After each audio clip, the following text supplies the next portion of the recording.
and welcome to Voices of Truth, one-on-one with Hawaii's future, brought to you by the Kiwani Foundation.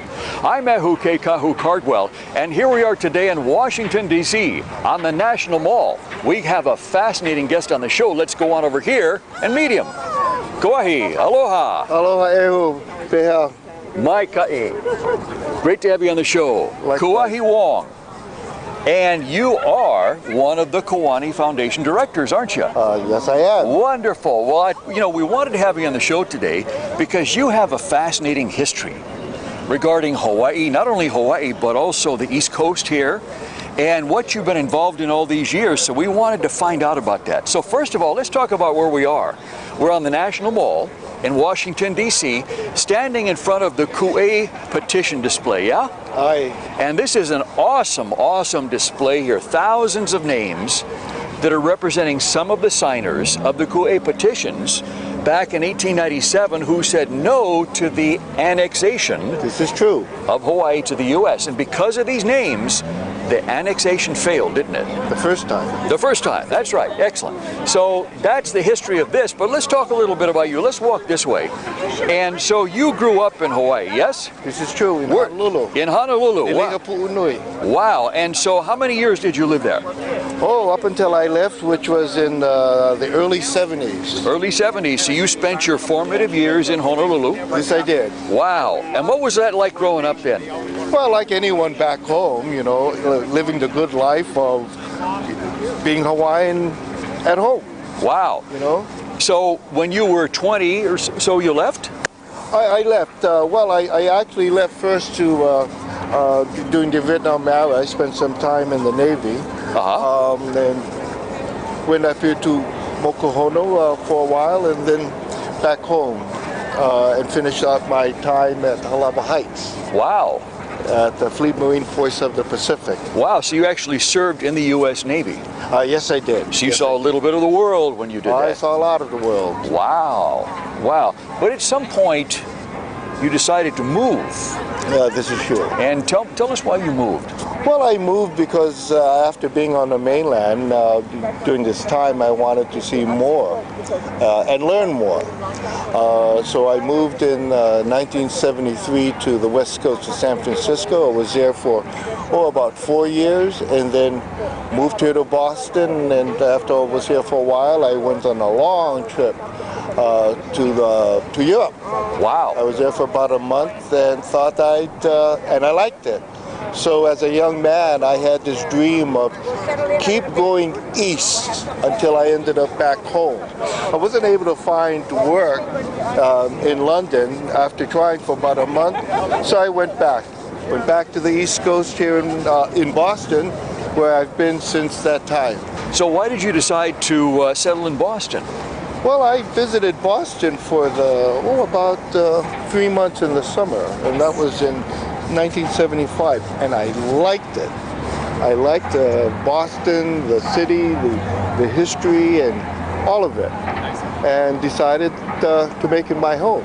Being Hawaiian, tell us how you maintain your connection with the Hawaiian culture and actually with Hawaii and the Aina. Well, it was in the mid-90s when, after I'd been here since the mid-70s, that I kind of felt something was missing. I'd learned, I'd experienced travel to Europe, but there was something missing, which was, the Hawaiianness in me kind of needed to come out. And that translated into when I found Hawaiians in the area in the idea, which happened, of starting a club. So you found Hawaiians right in Boston? I found Hawaiians here and there, and including most of the schools in Greater Boston. As a matter of fact, on the Eastern Seaboard, have Hawaii clubs. So I'd run into them, and we'd get invited to their annual luau's if they had one. And so that kind of gave me the idea to, find Hawaiians. Let's get together, and at least to share our common heritage and culture. And thus, I think it was in '95, I decided to formally organize and called ourselves, this club, the Boston Hawaiian Club. So there are actually quite a number of Hawaiians back in Boston you discovered, yeah? This is true at that time. Matter of fact, the census before the last one revealed about at least a couple thousand Wow. folks who identify as Native Pacific Islanders, Native Wow. Hawaiians. And so at that time, I met Manu Aluli Meyer. She was working on a doctorate at Harvard. And Manu certainly was supported and was on board as far as helping make this club happen, and authored, which made sense, and accepted the Hawaiian name. So the name of the club, the Hui, was Wahikumoku, the Boston Hawaiian Club. Wahi meaning place, moku meaning ship, and so the counter, the meaning of Wahikumoku is a safe harbor. Like together we feel safe like a ship in a harbor when we're all together sharing common, identity, as you will. Yes, yes, far away from home. Yes, yeah. yes. Wow, amazing. So you started Wahikumoku, yeah? Yes, yes. And so when was that started? How many years ago? Well, that was in, I think, 95, and that went on for 15 years. What did you guys do as a club back in Boston? We did a lot. I found that the farther anyone from Hawaii is away from home, the less people know about who we are, what our culture is. They'll think hula hula and, of course, Hollywood and all the misperceptions that they generate. And so I'm a strong advocate of education and outreach. So the programs that I organized were just that, because fellowship comes with when you work together to do something. We partnered with a PBS6 museum and did all kinds of joint programming there. We did outreach programs at various other museums, the Children's Museum as an example in Boston for Lay Day, the American Textile History Museum in Lowell. Kuahi, when you got to Boston, you found all these Kanakas there, these Hawaiians, and you put together this club Wahikumoku to basically not only have fun and camaraderie, but to educate Bostonians and the people in the area about the true history of Hawaii, what the culture is really like, and all these other things, yeah? Absolutely. And I mean, these were not small events that you put on. They had a lot of impact that reverberated all the way back to Hawaii, yeah? Some of these programs did, especially the ones, for instance, like the Kinkamehameha Day at City Hall. But then again, there were also programs, events, pa'inas. So we certainly didn't always have piggyback on things for camaraderie. So some were parties too. Some was parties. As a matter of fact, we had annual picnics, which was the largest gathering of folks, Hawaiians and Hawaiians at heart. And that was every summer in the town of Walpole, or as Addie called it, Walpole. The Hawaiian pronunciation of Walpole. Yeah, Walpole. And it was just like any party back home. From Klua pig, raw fish. One time, Addie's wife Janine had fish, and outside of Clement Hirai, he's from Big Island, Pahala. She was gutting the fish in the front yard, just like back home. So it was a fun time when we just got together and partied and relaxed and ate and sing song and all of that stuff. So if you closed your eyes or didn't look around, but you listened to what was going on and tasted the food you were eating, you could swear you're back home in Hawaii. Absolutely, absolutely. I mean, when you get people together, the pigeon flows, no problem. What you created was like a little Hawaii outside of Hawaii. Yes. Wonderful. And so the Wahikumoku Boston Hawaiian Club went for how many years? It went for 15 years. 15 years of a lot of work. This was before the internet. So there was a newsletter, there was a postcard mailings of things going on, phones and all of that. That was not an easy time logistically in terms of communication. This is when you little typewriter and photocopy machine. Well, it wasn't that long ago with typewriter. But I mean, everything was by hand. Yeah, everything was by hand. Put the postage on the thing and make the newsletter and fold it and all of that kind of stuff. So there was a tremendous amount of work logistically. Yeah, but here's the other thing that I'm hearing you say is that in the 15 years that Wahi Kumoku, Boston Hawaiian Club, existed, not only did you guys have a lot of fun, but you did a tremendous amount of outreach in the community that built a lot of solid relationships, not only on the local level with local city government, but with state government and also with down here in Washington, D.C., yeah? This is true. Not, because it made sense, and there was a need to at least know how government works so that we could get the kind of things that we needed. And what were some of the kind of things that you needed? Well, awareness so that they would know who we were. So we could present programs, as an example, at City Hall, participating in every year the Asian Pacific American Heritage Month by executive order and proclamation of the president. And so participating and getting ourselves known in that form. So it's also at the city level, at the state, and at the federal level.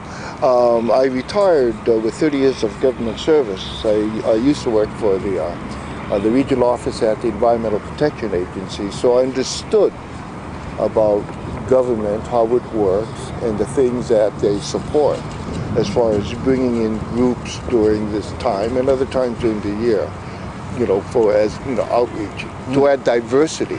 So actually, you were kind of like the perfect person to do this because you knew how government works and you were able to build these relationships and liaisons throughout the years. Yes, and so I happen to know that because of all that, you were held in high esteem, still are, by a lot of these government agencies and had relationships and connections that I guess a lot of other people didn't have, but maybe you wanted, and you did your homework and built connections throughout the city, state, and federal levels of the U.S. government. This is true. Something came along in the late 1990s. Yes. It really changed everything completely. for you. I got a call out of the wild, and that call was from Butch Kekahu. At that time, Butch's dream of being in Washington to recognize the 100th anniversary of the illegal annexation. His dream was to go to Washington and make a presence that this terrible thing happened to us. Butch Kekahu was this guy, this Hawaiian guy on Kauai in Anahola, single guy who decided he wanted to go to Washington, D.C. to publicize to not only the United States but the world about the illegal overthrow and the illegal annexation of Hawaii 100 years ago. Yes. And so he began to make phone calls and inquire who are the movers and shakers in the U.S. And he came across your name. So you got a call from him, and that's when everything changed, didn't it? Yes, because it did change, because this was his dream. It made sense to me, so whatever I could do to help make that dream happen. Right, but you were in Boston, which was close to Washington. He knew he needed a team on the East Coast, and so he called you up and introduced himself and said, would you head up my team, didn't he? He asked for help, and whether, I don't recall if it was a team help, but no question. So the help that I offered was not only mine personally, but others in the club who believed as I do about what aloha is. It wasn't an easy thing for Butch to do. Yeah, because he was all the way back in Hawaii, thousands of miles away. Yeah. And the goal was in August of 1998 to do the Aloha March, which was the march from the U.S. Capitol down Pennsylvania Avenue to and back of the White House, and that march was publicizing the illegal overthrow of Hawaii by the U.S. and the illegal annexation. And so Butch is thousands of miles away back in tiny Anahola. You're here. You had been working for the federal government, and you knew how to navigate this labyrinth of a system and put together a team back here, didn't you? Yes. So you were an instrumental person, one of the people that was instrumental in making this event happen. Yes, Yes, this is true.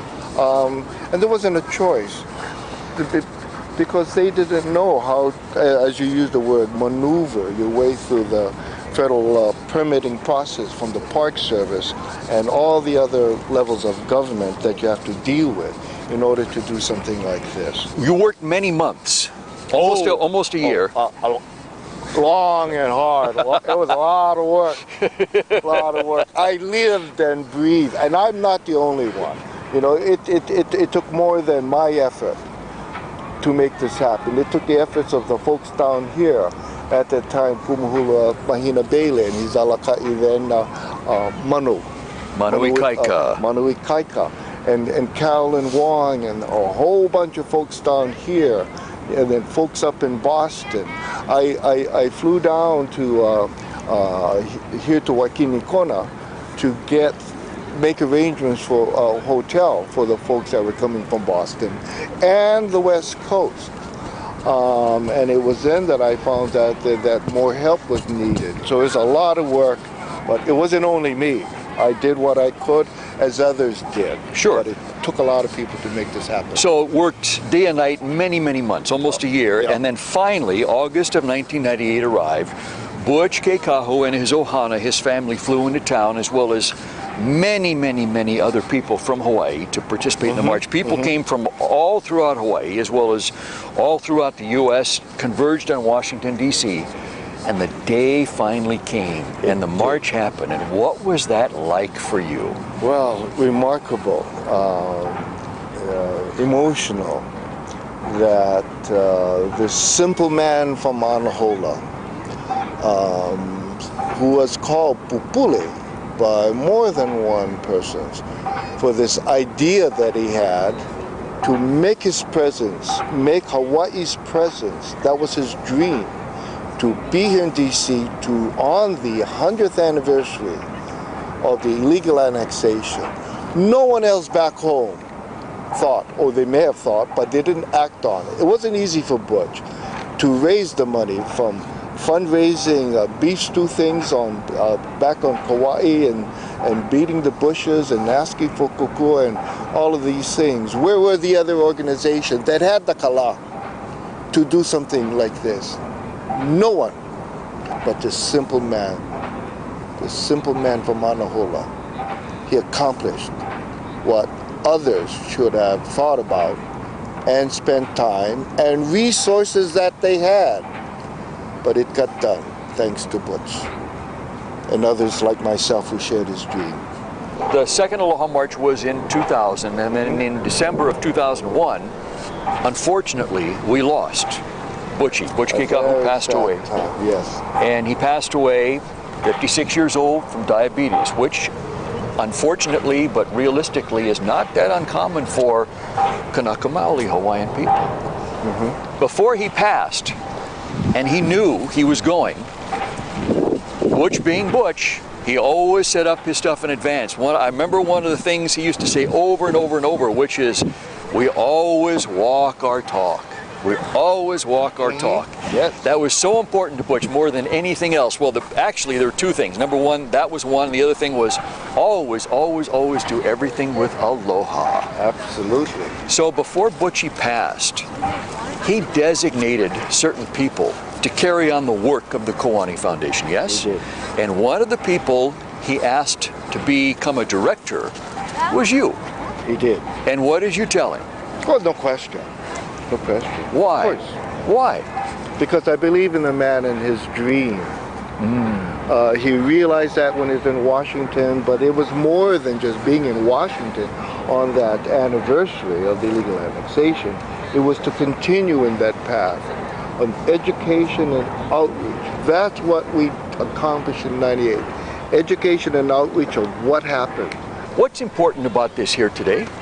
Oh, what's important? Oh, way back when, all of these, the sampling of kupuna who signed the annexation, and that of course was that monster petition that went to Congress, the first time it stopped the annexation. And they're back here again, right here, a sampling of those that was against it.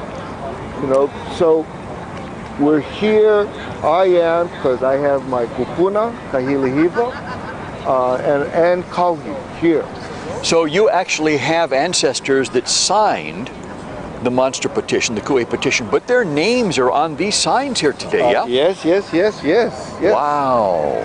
So there is a very personal and deep connection for you here. Very personal, very deep. I am just doing as others are doing, following the direction of our kapuna to continue the work, as our queen said, onipa'a.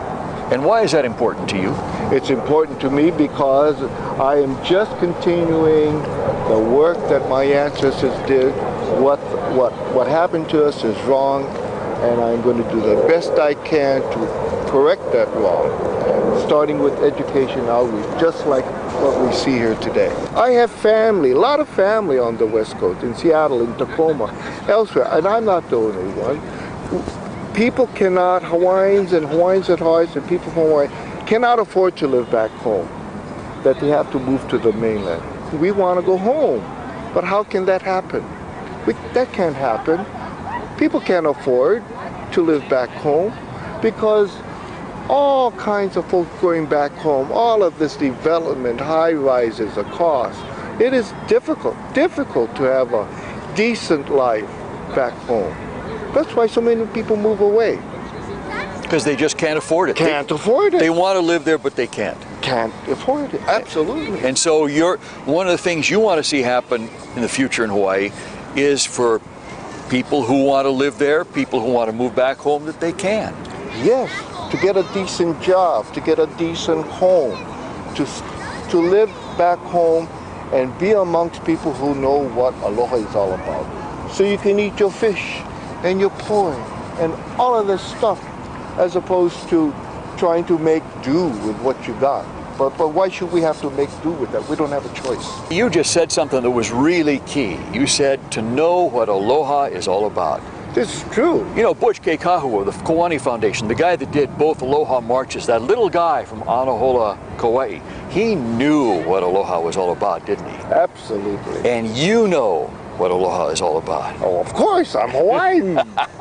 So mahalo, we got to leave it there. Mahalo for being on Voices of Truth one-on-one with Hawaii's Future and being amongst this awesome display here today in Washington, D.C., the Ku'e Petition display. And to our viewers, mahalo to you for joining us on this very special Voices of Truth one-on-one with Hawaii's Future. Remember, you can watch us on the web 24/7 on voicesoftruth.tv.com. I'm Ehu Keikahu Cardwell for the Kauani Foundation, along with Kauahi. And until next time, ahui ho!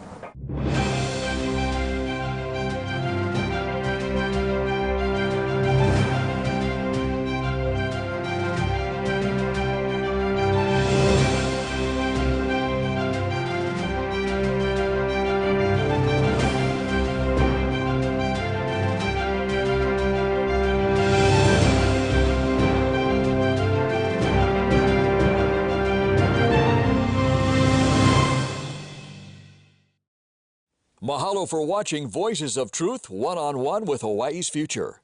Watch us on the web 24/7 at voicesoftruth.tv.com. You'll find all our shows, including this one, in case you want to see it again or share it with family and friends. Also view our weekly video commentaries at freehawaiitv.com. And check out our blog, published daily, at freehawaii.info. It's all part of the Free Hawaii Broadcasting Network.